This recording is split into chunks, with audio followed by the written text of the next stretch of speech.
So next presentation is giving easy user access to Lustre Jobstats and Robinhood information from Simone Guibault. Simone has been at Université Laval for 7 years with a focus on HPC storage systems on the national platform of Calcul Quebec and Compute Canada. Most of his work involves monitoring and system performance from low-level hardware up to user applications. I'll let you take it away. Thank you.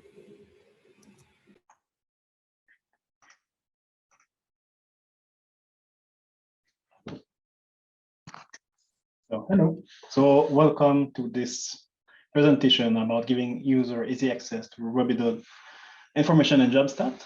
So I assume my screen is sharing correctly.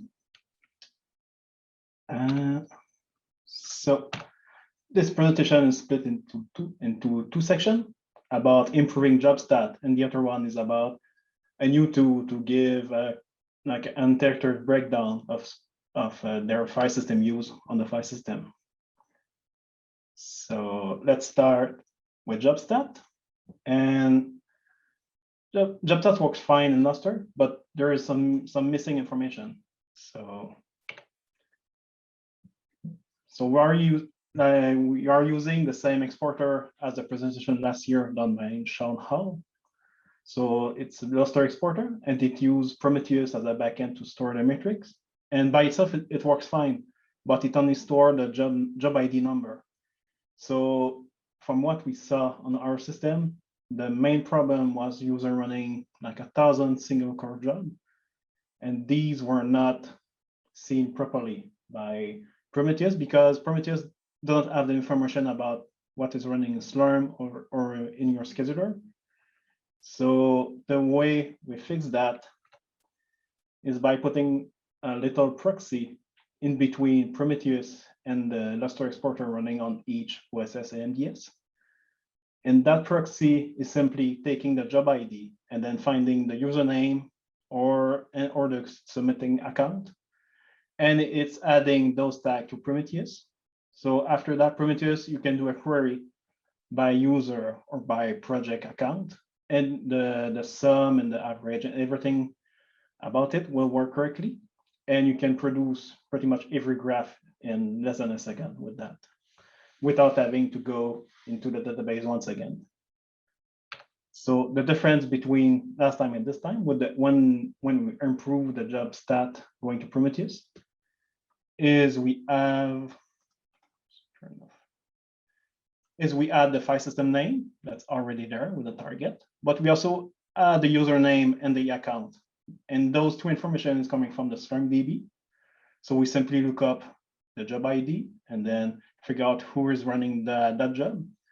And this is running on the same VM as Prometheus. So the OSS AMDS doesn't need to be modified, and they don't need to be aware that what the schedule that's currently running. And the way that it's done, this code is working from Slurm, but you can run WAB, can run pretty much any scheduler as long as you need to modify the code accordingly. But the same idea can be used for pretty much any scheduler. And on the other node, we use proc name UID, so the login node, the management node, and stuff like that. And those by default only output the process name and the UID. And the UID number is not really useful for us because, well, it's not a username, and we can't aggregate with that because it doesn't represent either an application or a username. So with the same code, we also add, we split with the same power regex the application name, and we convert the UID into the username. And then after that, we can properly aggregate the graph and get the bandwidth per application running on management node and login node. So in this case, the SMC, that's the TSM backup. We see we're doing about 3 GB for Vilabus, and our seeing is Python running on some login node. So it gives us a good overview on what is going on the login node. And we can see some fun stuff. So we send the purge notification email around there. And that's the simple request that we have to do just to find out who is running touch on the file system. And then each of these color represent a user that's displayed on the right there, but I just cut off that graphic. So after that, we can see who is gaming the system and then send them notification that they are not doing it correctly, or maybe they should move their file to project instead. So all of that is great, but it's limited to Grafana. So the analyst and user don't have access to those dashboards. Only a sysadmin does because it's behind a VPN. But it do help the sysadmin to find out who is it's not using the file system correctly. So with that, I spent maybe a week or two when it was working, just going into every day, like picking out the top one, doing, I don't know, 50,000 IOPS, and then checking what he's actually doing, what he can fix, and telling him in the support ticket. And then I had to take a screenshot of the Grafana dashboard and give it to him. And most of the time he was telling me, how can I know that? I don't have access to Grafana. So, so I try to improve that process over the time. So the first iteration was just putting an anonymized view of the file system. So that one is simply some static page that was when we start rendering by Grafana, but there are some limitations. So there's some hidden timeout in there in Grafana when you use it. So after 1 minute, it will time out and just produce you a blank graph. It also spin out a bunch of Chrome headless process to render those graphs. So after that, we switch just to running Matplotlib with Python and managing those graphs. So just switch to the web page.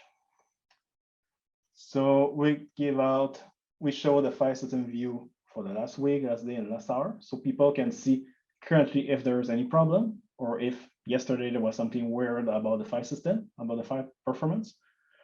So we give out those view, and these are only PNG, so they load quickly. You can load it on your phone. It's not expensive JavaScript rendering on the client. It's just a picture. And we also give some clue about how many files are used in the last day coming. So I just added those because I add the script. So because I had the script to maybe switch to DNA in the future. So I just refresh those graphs and put them on also on the web page. One other thing is we show up the HSM status, because currently there's no way for a client to see how much file is waiting in the queue. So that way, at least they can see if something else is in the queue. So if their file is trying to restore and they are waiting for it, then at least they can see if it's in progress or not.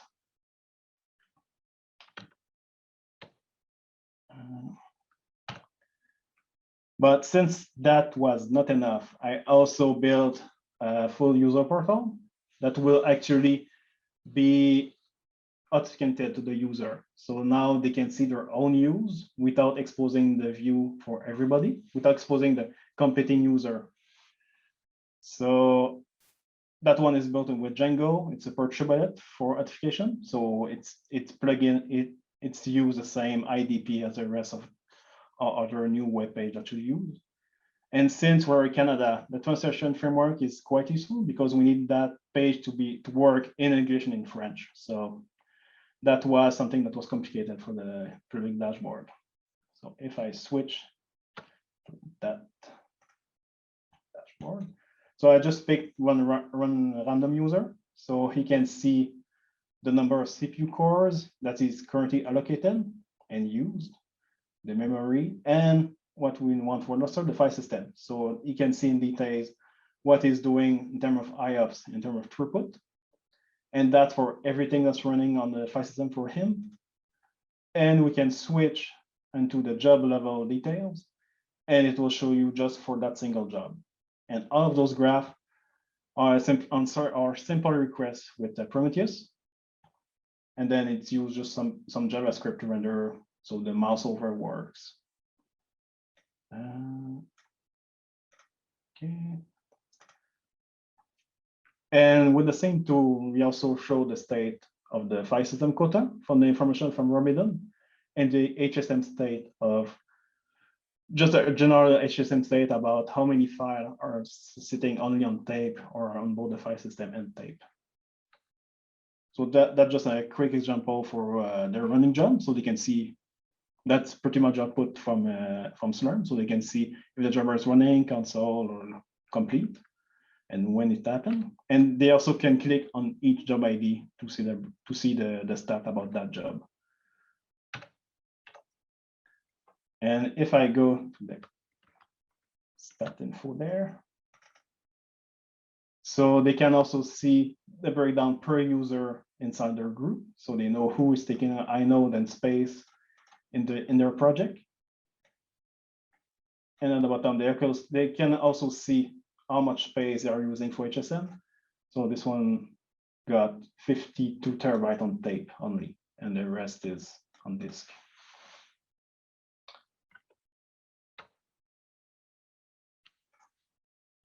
So hopefully, this portal is still in development. It's not already on GitHub, but we are currently deploying that one onto the 2 other cluster on Compute Canada. So down the road, we will also, I hope I will put it on GitHub, but it's quite specific to our own system currently. But we are running Slurm and Lustre, and so it should be compatible on other system as well. The other tool that I made this year is Disk User Explorer. So it's using the metadata info in Robinhood to produce a simple output to the user to see where in the file system they are taking their inode or their space. So because one of the most common ticket that we get from PI is who fill my quota. So and the PI themselves cannot really know that info because FS quota -u can only run as root. So either we got to get all of these students to run that and figure out who is filling his quota, or ask a sysadmin to do it. And we already have all of that info in Robinhood. So the easiest way was simply to output that info to a text file, but that's quite limited because you don't really know where the space is taken. So you don't know which directory got 1 petabyte in it or 1,000 file or anything like that. So, and the tool that the user have is limited. So good luck with running DU or LFS find to when you get in a million of file, because you just fill out your console and you have no idea how much space is there. So that's a joke about the recent mishap. So we need some kind of UI to do that. And in the past, I used NCDU, which worked fine, but the backend for it is pretty much a big JSON file. So it's not that fun to generate. But I did find out another tool similar. It's called DUC. And that one uses a small database on the file system to store all the inode information and all the breakdown. So once that file is generated, you can query it and it's instant. So from the user point of view, we have a command that just called disk usage report, and that just output some info about AFS quota. And then in the bottom, it shows some command, and then you can see the breakdown for various directory on the file system. And it will also show you the last time it was updated. So home, scratch, and nearline is updated every hour, and project is twice a day. And that seems enough for general management for the user. So I'll just switch out to my turn now. So this really looks like an NCDU output, but the backend is different. So I can dig down into any directory and see how much space is taken. And it doesn't need to compute anything. You just do a select in the database and show up the information. I can switch into the inode count, so I can see where the inode are used. And I can also switch between actual and apparent size. So this file system is on ZFS with compression. So I do know that I have some CSV file that are not compressed. And by switching between apparent and actual use, a user can see how much compression there is on every file. and if they can optimize that by doing the computation themselves with gzip instead of LZ4 on ZFS.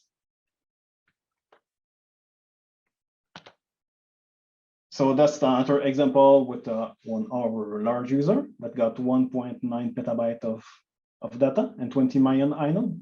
And the number of inode doesn't change the CLI speed because everything is pre-rendered. So it's quite usable for them. They can actually figure out what is used or not and what project could be archived, because they can now see every step of the way which big directory got, I don't know, 100 terabyte in it quickly. And that tool also provides some graphical interface. I don't really like it, but it's there and the user can use it. So that's just some reference to the upstream tool. And there has been some attempt to scan Lustre and GPFS with it, but it was not finalized. So DUC normally scan like in every POSIX program. You just open and do stat and stuff like that into the directory until it do the sum and then save it. So instead of doing that, since we already have all that info in Robinhood, well, I'm going to use that. And I'm going to make that info available into the DUC database for each group. So Robinhood is running on our system. The changelog are enabled. So the data in there is quite up to date. It can lag a bit, but for the purpose of this, it's fine. It just gives user a rough look on where their space is being used. And so I did all of it in Python and everything was working. And then, well, lazy size MBT is a new feature that can also work. So I have not used it, but it's another way to generate that file. And if you don't have Robinhood, you can probably modify the C code of DUC and just use the lazy side on MBT to scan your file system. So the way DUC store that info is only using a key value database. So it supports quite a weird amount of key value database like Tokyo Cabinet that I never heard of before. So, and I'm using Python and the binding was not really clear if it was available, but SQLite was there and it was easy to debug. It was easy to see what was happening to pretty much reverse engineer their database format. So I use that. It's probably not optimal, but even with million of inode, it's fine. The largest database is about 1 gig, and we store that on Lustre into their project as file space. And so the author did some optimization. So he's storing some binary format and with variable length integer. So at least I add the C code to figure out how it was done. So all of that was done again in Python to write it correctly so the tool can read that database. So the script I did is Robinhood to DUC in Python. And the way it works, it's simply doing a depth first search into the tree, but with the info of MySQL. It's not really touching the file system since everything is already there in MySQL. So it will dig until it finds a directory without any subdirectory, do a sum, and then drag that info up in the tree up until it's with the root, and then it's done. So just for example, it takes about 1 hour for a project with 18 million inode, but that's single threaded, and I can run. I run something like 40 of them in parallel, and it doesn't have impact on the database system. So it's currently single threaded, but for our use case, it's fine. It's fast enough for each of our project because there's only like 2 projects that have quite a lot of inode. The rest of them are quite okay, so I can refresh them a few times a day without any problem. That's just a quick view of the Robinhood database server while this script is running, so we can see the little deb data there when the script is running. So it doesn't put really any load on the database server. It's just a bunch of simple select on the database. And while this is happening, the file system is still receiving a change log and updating all the records. So it doesn't seem to impact any insert or update. And our database is quite overkill, so you don't need to have a 40-core server for it. From what we saw, maybe 10 cores is enough for Robinhood, for MySQL. And we went with NVMe just in case, but as we saw in the last slide, it do a few thousand IOPS, so probably SATA SSD is fine. And since we like ZFS, we also use that for that database server, and we have enabled compression. So even if our Lustre file system got about 550 million inode, and it takes on the file system about 550 gig, but with the ZFS transparent compression, it takes about half the space. So for us, our current databases are not the limit. We can give out bigger inode quota to the user, even if it's not a great idea, but at least that part is not a bottleneck for us. So this is the Robinhood, the GitHub repo for that too. So it should work on pretty much every file system that you have Robinhood running, scanning a file system.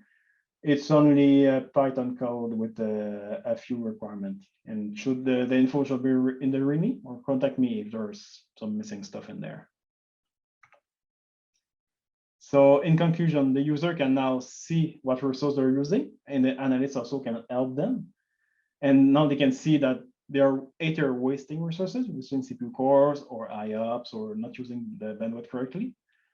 And they can see each job what they're doing. So even if they don't run some kind of profiler on our code, they can still see what they have done, and they don't have to do anything like a profiler. So it's great for them because they don't have to manage anything of that. They just go to the web page and see what their job were doing. And the other about Robinhood, well, now they can see where their space is being used. So at least they don't need to open a ticket anymore with us to see which user is using their space. And hopefully they can do some cleanup in their project file system and free up some space and just do a generic cleanup of their space with that. So any question?